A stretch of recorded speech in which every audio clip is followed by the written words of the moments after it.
এখানে নতুন করে বলার কি আছে? সবটাই তো এখন মানে ওপেন বুক, খোলা বইয়ের মতো। সেখানে বাইরে থেকে আমার বা অন্য কারোর বলার কিছু নেই। সব কিছুই তারাই মঞ্চস্থ করেছেন। রাজ্যের মানুষ, দেশের মানুষ তার প্রত্যক্ষ করছেন যে তীব্রামথা দল গভীর আশা এবং প্রত্যয় নিয়ে হিমালয় সম উচ্চতার আশা এবং আশা সঞ্চার করে স্বপ্নের বীজ বুনে এই রাজ্যের একটা অংশের জনগণকে সংগঠিত করেছিল আবেগ এবং আরও নানা ধরনের যে সেরকম আবেদন নিয়ে যে তারা ত্রিপুরাল্যান্ড গড়ে তুলবেন, গ্রেটার ত্রিপুরাল্যান্ড, শুধু ত্রিপুরার চৌহদ্দি না, তার বাইরেও যাবেন। এবং তাদের এই দাবি বা আন্দোলন এটা কোনো ধরনের কম্প্রোমাইজ দিয়ে এরা এই আন্দোলন স্থগিত করবেন না। এবং গত বিধানসভা নির্বাচনেও শোনা গেল এটাই তাদের লাস্ট ফাইট, যে এই নির্বাচনের মধ্য দিয়েই তারা তাদের লক্ষ্যে তারা পৌঁছবেন। যদিও ত্রিপুরাজ্যের অন্যান্য বিজেপি বিরোধী রাজনৈতিক দলগুলো এবং সংখ্যাগরিষ্ঠ সাধারণ মানুষ যারা তার আগের 5 বছরের বিজেপি শাসনে অতিষ্ঠ, তারা চাইছিলেন বিজেপিকে ক্ষমতা থেকে হটাতে। এবং এই সুরে তীব্রামথাও সুর মিলিয়েছিলেন। বিজেপিকে না হটাতে পারলে শুধু যে ত্রিপুরাসাদের না, ত্রিপুরাজ্যের সমস্ত অংশের মানুষের স্বপ্ন অধরা থাকবে, এ রাজ্য আরো পিছিয়ে যাবে। কাজেই বিজেপিকে হটানোর জন্য ঐক্যবদ্ধ হওয়া দরকার। তারা ত্রিপুরাসাদের সীমানা পেরিয়ে অন্যান্যদের উপর সেখানে সামিল করেছিলেন। এবং ত্রিপুরামথার এই ছত্রছায়ায় সিটিজেন্স ফোরাম নামে একটা এরকম সংগঠন তৈরি হয়েছিল, যে নন ট্রাইবাল অংশের কিছু বুদ্ধিজীবী বা সাধারণ মানুষ তারও যুক্ত হয়েছিলেন। অর্থাৎ এই যে বিজেপি বিরোধী যে ওয়েভ, এটাকে ধরার জন্য তারা আপ্রাণ চেষ্টা করেছেন। ভোট হলো, ফলাফল প্রকাশিত হয়েছে সবার সামনে, এটা এখন মানে একটা পাবলিক ডোমেনের মধ্যে আছে যে বিজেপিকে ত্রিপুরাজ্যের মানুষ প্রত্যাখ্যান করতে চায়। এটা একেবারে এই ব্যালট পেপারের মধ্য দিয়ে মানুষ তাদের সুনির্দিষ্ট তথ্য জানিয়েছেন। এটা একদিক। আরেক দিক হলো যে বিজেপি বিরোধী যে সংখ্যাগরিষ্ঠ ভোট বা বিজেপি মানে বিরুদ্ধে যাচ্ছে, এটা অন্যরা যেমন উপলব্ধি করতে পেরেছিলেন, তারাও করতে পেরেছিলেন। কিন্তু দেখা গেল বিজেপি বিরোধী ভোট ভাগাভাগি হওয়ার কারণে এই জনবিরোধী স্বৈরাচারী দুর্নীতিবাজ বিজেপি আবার ক্ষমতায় বসে গেল। এবং গত একটা বছর ধরে তারা বিগত 5 বছরের ন্যায়ই সেই নীতি অনুসরণ করে এই রাজ্যের শ্রমিক, কৃষক, ট্রাইবেল, নন ট্রাইবেল, বেকার, যুবক সমস্ত অংশের বিরুদ্ধে আবার তাদের সেই কাজ, এরা এটাকেই তারা এগিয়ে নিয়ে যাচ্ছে। এবং গত 1 বছরে এই এত কিছুর মধ্যেও আমরা দেখেছি এই বিজেপির বিরুদ্ধে মাঝে মধ্যে 2-4টা গরম গরম কথা বলা ছাড়া তাদের সাথে কিভাবে দহরম মহরম করে কখনো ইন্টারলোকিউটর, কখনো এই ডায়ালগ, কখনো দিল্লিতে, কখনো গুয়াহাটিতে, কখনো আগরতলায়। আবার শোনা যায় যে মাঝে মধ্যে ভুবনেশ্বরেও বৈঠক হয়েছে, এদেরকে ডাকা হয়েছে। এটিকে পাবলিক কাছে বলেছেন যে না, নো কম্প্রোমাইজ। দিল্লিতে একটা চুক্তি হলো, আমরা সবাই দেখেছি। এই চুক্তি সম্পর্কে যেরকমভাবে বলা হচ্ছে, কিন্তু চুক্তির যে বয়ান, এটা যে কেউ দেখলে সেখানে সুনির্দিষ্ট স্পেসিফিক কিছু আছে কেউ বলবে না। তার কোনো টাইম ফ্রেমও নেই, নির্দিষ্ট কোনো ভাষা কিছু শব্দ প্রয়োগ ছাড়া কোনো লক্ষ্য নেই। কিন্তু কি আছে, আইপিএফটির সাথে লোক ঠকানোর জন্য যে মোডালিটি কমিটি বা এম্পাওয়ার্ড কমিটি, এরকমই একটা নতুন একটা শব্দ, জয়েন্ট ওয়ার্কিং গ্রুপ গঠিত হবে। আগেও হয়েছিল, সেই কমিটি 6 বছরে একটা রিপোর্ট বের করেনি। গোটা যে 1 পৃষ্ঠার যে এই চুক্তির বয়ানে, সেখানে গ্রেটার ত্রিপুরা ল্যান্ড এই শব্দটা অনুপস্থিত। অর্থাৎ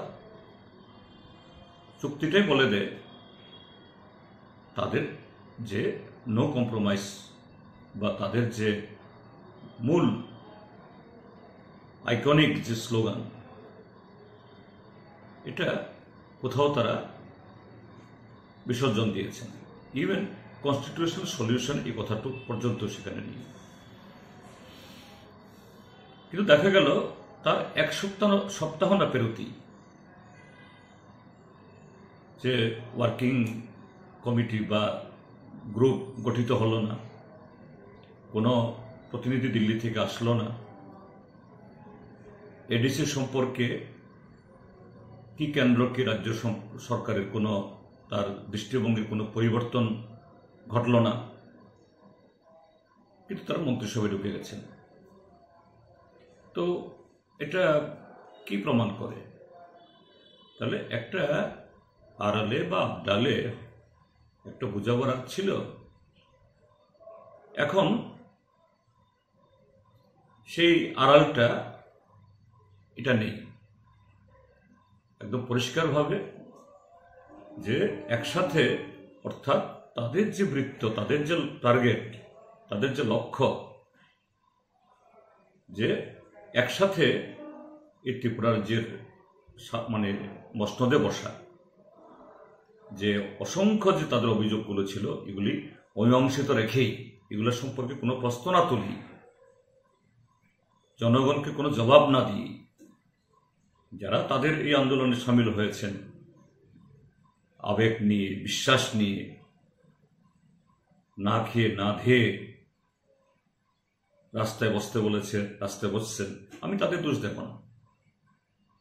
কিন্তু যে ঘটনাবলী, এটা তো পরিষ্কার, এটা হঠাৎ করে হয়নি, এটা বহু আগে থেকেই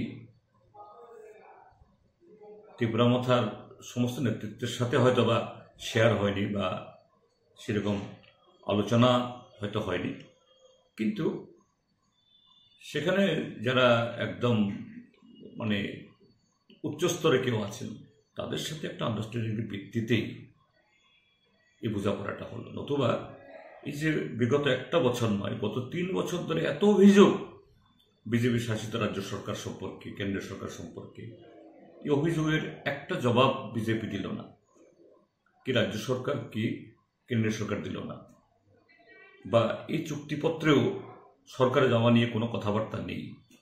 কেন হঠাৎ করে লোকসভা নির্বাচনের ঠিক প্রাক্কালে এরকম একটা চুক্তি হয়ে গেল? এবং বলা হচ্ছে ঐতিহাসিক চুক্তি, হিস্টোরিক্যাল অ্যাগ্রিমেন্ট। তাহলে হিস্ট্রির যে মূল অংশ গ্রেটার ত্রিপুরা ল্যান্ড কেন নেই?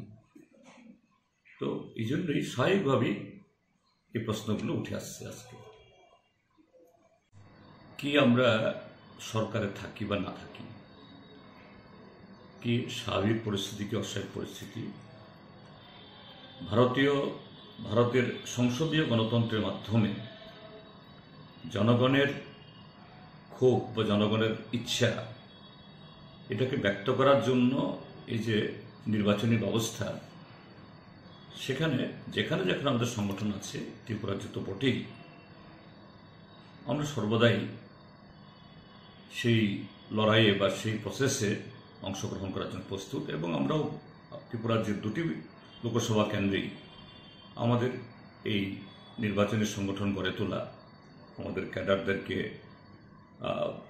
মোবিলাইজ করা, এগুলো শুরু হয়েছে এবং সঠিক সময়তে আমাদের প্রার্থী ঘোষিত হবে। এবং সেই জায়গায় আমরা এখন সর্বভারতীয় ক্ষেত্রে ইন্ডিয়া জোটে আমরা আছি। ত্রিপুরা রাজ্যের মধ্যেও যাতে ইন্ডিয়া জোটের মধ্যে ভোট ভাগাভাগি না হয়, আমরা সে কথাগুলি বলে আসছি। এবং ইন্ডিয়া জোটের যে এখানকার শরিক কংগ্রেস, তাদের সাথে কথাবার্তা হয়েছে যে আমরা যাতে ঐক্যবদ্ধ প্রার্থী দিতে পারি। কিন্তু এখনোই কোন সেটে বা দুটো সিটে আমরা দাঁড়াবো না তারা দাঁড়াবে, এটা নিয়ে কোনো ফয়সালা এখনো হয়নি। কিন্তু আলোচনাটা হয়েছে অবশ্যই, তারাও চাইছেন, আমরাও চাইছি।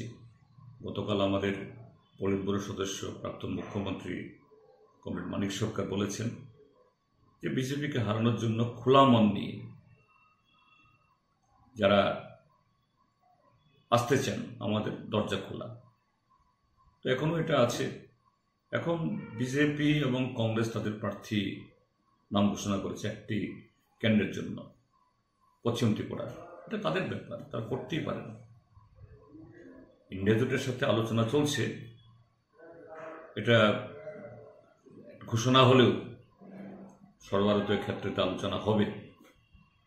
তো সেখানে যে দলের প্রার্থী হবে, দুটোই আমরা দেব কিনা, আমরা কংগ্রেসকে বলেছি যে আমাদের ত্রিপুরা রাজ্যের যে সংগঠন, এই ক্ষেত্রেতে 2টো আসনই আমাদের প্রার্থী থাকলে ভালো, তোমরা সমর্থন করো। তারাও চাইছে একটা আসন। তো এখন কেন্দ্রে ফাইনাল হবে, প্রার্থী ঘোষণার তো শেষ কথা না। ঘোষণা হলেও যে নমিনেশন সময় না মানে এই দিতে হবে কোনো কথা নেই। এটা গত বিধানসভাতেও হয়েছে। কংগ্রেস এরকম 17টা কেন্দ্রের প্রার্থী ঘোষণা করেছিল, পরবর্তী সময়তে এই 4 জনকে উঠেছে। এখন এটা উঠাতে হবে কথা আমি বলছি না, কিন্তু আমাদের আলোচনা এখনো জারি আছে এবং ঠিক সময়েতেই আমাদের প্রার্থী পদ আমরা ঘোষণা করব এবং আমাদের সিদ্ধান্ত ত্রিপুরার জন্য জানতে পারবেন। এবং আমরা চাই কংগ্রেস এবং ল্যাব একসাথে যাতে বিজেপির বিরুদ্ধে এই নির্বাচন লড়াইটা করতে পারে। এটা তাদের বক্তব্য, তারা বলতেই পারেন তাদের সমর্থকদেরকে ধরে রাখার জন্য। কিন্তু মোক্ষম প্রশ্নটা উঠে আসছে, যেখানে বারবার তারা বলছেন যে নো কম্প্রোমাইজ, অর্থাৎ গ্রেটার ত্রিপুরা ল্যান্ডই 1 নম্বরে থাকবে, তারপরে ABCD অন্য দাবি আসতে পারে। First and foremost always greater Tripura land. ওটা ছাড়া কোনো মানে জল খাওয়া হবে না, লাঞ্চ করা, ডিনার করা, অন্য কথা তো দূরে থাক, এটা জলও খাওয়া হবে না। এবং এই যে চুক্তি করে আসলেন, তারা বলছেন এখানে এসে দিস ইজ হিস্টোরিক্যাল এগ্রিমেন্ট, অর্থাৎ তাদের সব পাওনা হয়ে গেছে। তো সেখানে তো গ্রেটার ত্রিপুরা ল্যান্ড নেই। তো এখানে আমার বলতে হবে কেন? এদের পরিণতি IPF-টির দিকে যাচ্ছে কিনা, ত্রিপুরার যে মানুষ দেখছেন তারাই বলবেন।